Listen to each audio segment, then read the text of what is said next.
მოგესალმებით მეგობრებო. ეს არის YouTube არხი საფეხბურთო ნიუსები. დღეს ჩვენ ვიდეოში შემოგთავაზებთ ხელსხელ ტრანსფერებსა და საინტერესო მოვლენებს ფეხბურთში. თუმცა სანამ ვიდეოს ყურებას დაიწყებდეთ, მინდა გთხოვოთ რომ გამოიწოროთ ჩვენი არხი, რადგან ეს ჩვენ გვაძლევს ძალიან დიდ мотивაციას. ჩართოთ ზარისხილ კი რათა არ გამოგცეს ჩვენი ვიდეოები. მოიწონოთ ვიდეო და აუცილებლად გაგვიზიაროთ თქვენი აზრი კომენტარებში მომხდარ მოვლენებთან დაკავშირებით. ახლა კი დავიწყოთ.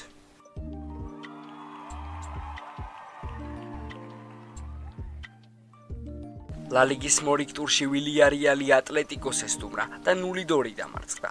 როხი ბლანკომ მიმდინარე სეზონში პირველი გამარჯვება იზეიმა, თუმცა ყველაზე საინტერესო ეს არ იყო, როგორც მოგეხსენებათ გიორგი მიქაუტაძე ვილიარეალში გადავიდა და დღეს მისი დებიუტი შედგა. ქართველი თავდამსხმელი ძირითად შემადგენლობაში მოგვევლინა. აღსანიშნავია, რომ თლიანად ვილიარეალს ჰქონდა ცუდი მატჩი და ჟორჟს ბევრი სიფრცე არ ექნებოდა. პირიქით, სწავე პასებს სწორედ მიქაუტაძე აკეთებდა. მაგრამ თანაგუნდელებმა მას მხარი ვერ აუბეს. ანგარიში მე-9 წუთზე ბარიოსმა გახსნა და მადრიდულმა გუნდმა პირველი ტაიმი 1-0 მოიგო. მეორე ნახევარი როხი ბლანკომ უფრო აქტიურად დაიწყო და 52 წუთზე ნიკო გონსალესმა ყვითელი წყალქვეშა-ნავის კარი აიღო. რაც შეეხება მიქაუტაძეს, ის მინდორზე 79 წუთამდე დარჩა და შემდეგ მარსელინიომ შეცვალა. მატჩის დასრულების შემდეგ სტუმართა გუნდის მთავარმა მწვრთნელმა მარსელინიო გარსია ტორალმა კომენტარი გააკეთა. პირველ გაშვებულ გოლს ჩვენზე დიდი გავლენა არ მოუხდენია. რა თქმა უნდა, დიდი დარტყმა იყო, მაგრამ რეაბილიტაცია მალე მოვახდინეთ. პირველ ტაიმში გოლის გატანიც რამდენიმე კარგი შანსი ჰქონდა, მაგრამ ვერ გამოვიყენეთ. სამწუხაროდ მეორე გოლი მაშინ გაუშვით, როდესაც საუკეთესოდ თამაშობდით. არის რაღაცეები, რაც თავიდან უნდა ავისილოთ. ატლეტიკოს გამარჯვებას უღოსავ. რომ ვიცოდე, როდის იქნებოდნენ ახალი მოთამაშეები, სრულად ინტეგრირებული მკითხავი ვიქნებოდი.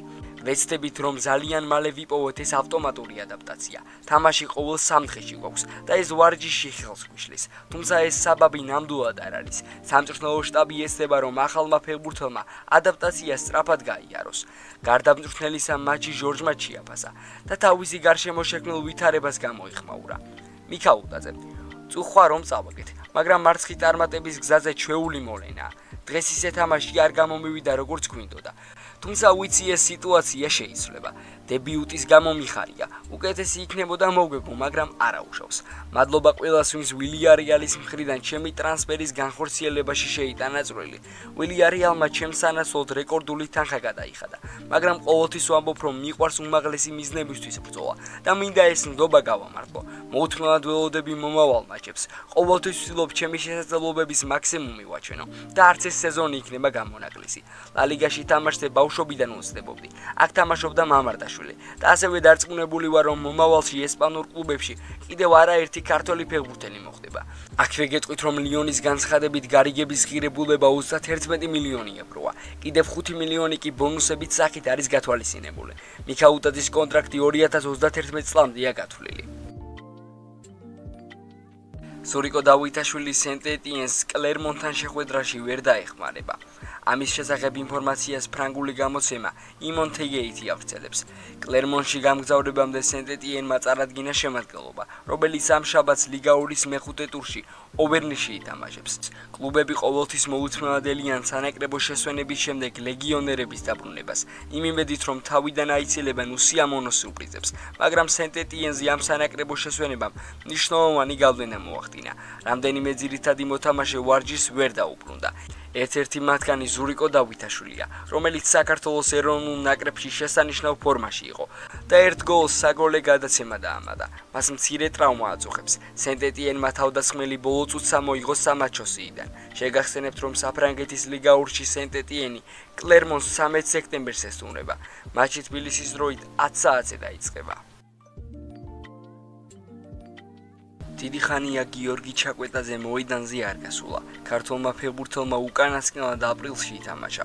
მისი დაბრუნება კი უახლოეს პერიოდში იგეგმებოდა, თუმცა როგორც ჩანს გადაიდო. ამის შესახებ ოტფორდის მთავარმა მწვრთნელმა პაულო პესოლანომ ისაუბრა. ჩაკვეტაძის გარშემო სიახლეები იმედის მომცემი არ არის. გიორგი დიდი ხანია მკურნალობს და უფრო ადრე უნდა დაბრუნებულიყო. ბოლო ინფორმაციით მისი დაბრუნება უახლოეს კვირებში უნდა მოხერხებულიყო, მაგრამ ასე არ მოხდა. ყველა ვცდილობთ რომ ის მალე დაბრუნდეს. სამწუხაროდ ისეთი პირი უჩანს რომ მოცდა უფრო დიდი ხნით მოგვიწევს, ვიდრე ვარაუდობდით. თუ ასე გაგრძელდება არის საფრთხე რომ ის საქართველოს ნაკრებს ვერც ოქტომბერში დაეხმარება. შეგახსენებთ რომ ჩაკვე ვოტფორდს აპრილის შემდეგ ვერ ეხმარება. მანამდე კლუბმა გაავრცელა ინფორმაცია რომლის თანახმადაც ქართველი ფეხბურთელი მოედანს სექტემბრის სანაკრებო მატჩების შემდეგ უნდა დაბრუნებოდა. აქ გეტყვით რომ ვოტფორდმა ჩემპიონშიპში კარგად არ დაიწყო. 4 მატჩიდან 1 წააგო, 2 ფრე დაასრულა და 1 მოიგო. საფრანგეთის ლიგა 1-ის მეოთხე ტურში პარის სენ-ჟერმენი საკუთარ მოედანზე ლანსს დაუპირისპირდა და დამაჯერებლად 2-0 დაამარცხა. პარიზული გუნდისთვის ეს მატჩი მძიმე გამოდგა, რადგან ტრავმის გამო 3 ფეხბურთელი გამოაკლდა. დღევანდელ შეხვედრაში სხვადასხვა დაზიანების გამო უსმან დემბელემ და დეზირე დუემ ვერ ითამაშეს. დღეს კი ტრავმების გამო მოედნის ნაადრევად დატოვება ბერალდოს, ლის და სამწუხაროდ ხვიჩა კვარაცხელიასაც მოუწიათ.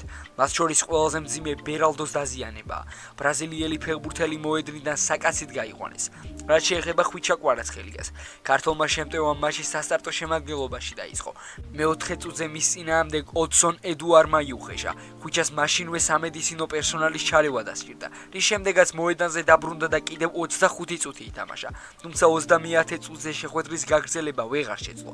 ჯეოთიმის ინფორმაციით PSG ლიგა 1-ში უდანაკარგოდაა და სატურნირო ცხრილში 12 გულით პირველ ადგილს იკავებს. ლუის ენრიკეს გუნდი მომდევნო შეხვედრას 21 სექტემბერს სტუმრად მარსელთან გამართავს. მანამდე კი 17 სექტემბერს ჩემპიონთა ლიგის ჯგუფური ფაზის პირველ ტურში საკუთარ მოედანზე ატალანტას წინააღმდეგ ითამაშებს. კადისის ქართველი შემტევი იური ტაბატაძე კიდევ ერთხელ მოექცა ესპანური მედიის ყურადღების ცენტრში და მის შესახებ ამჯერად ცნობილმა გამოცემა El Gol Digitalმა დაწერა. სააგენტო წერს რომ 25 წლის ფეხბურთელი სევილიას ყურადღების ცენტრში მოექცა და ზამთრის სატრანსფერო ფანჯრის გახსნამდე ანდალუსიელები ტაბატაძეს აქტიურად დააკვირდებიან. დღეიდან კადისის თავდასხმელს სევილიას სკაუტები ყურადღებით დააკვირდებიან. ანტონიო კორდონი მუდმივად ეძებს სევილიელებისთვის ამჟამინდელ და სამომავლო ტრანსფერებს, ამიტომ მათ ეს შესაძლებლობა ხელიდან არ გაუშვეს. დიდი ალბათობით ტაბატაძეს კადისში საკვანძო სეზონი ელის, სადაც შეუძლია კლუბში გადამწყვეტი როლის მორგება. ამიტომ სევილიასთვის მის ტრანსფერზე ფიქრი საუკეთესო იქნება.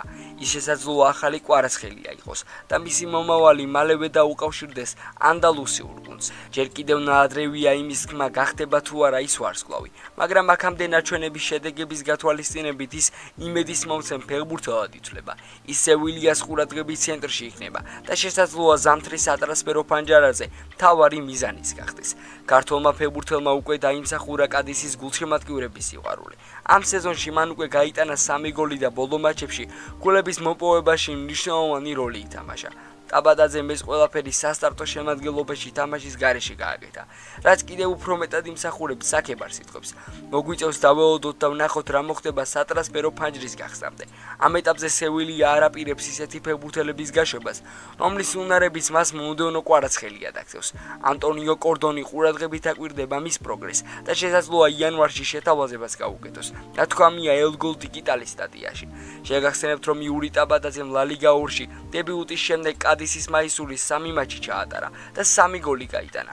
განსაკუთრებით გამოსარჩევი იყო გასულ უქმეებზე Real Sociedad B-სთან ჩატარებული მატჩი, სადაც ტაბატაძე შეცვლიდან შემოვიდა, როდესაც მისი გუნდი 3-1 მარცხდებოდა, დუბლი შეასრულა და კადისი მარცხისგან იხსნა.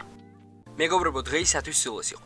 თუ ვიდეო 3 ნაწილამდე მოხვედი, აუცილებლად მოიწონო ვიდეო და გამოიწერეთ ჩვენი არხი. ასევე არ დაგავიწყეთ, გამოიწერეთ ჩვენი Instagram-ი და TikTok გვერდები.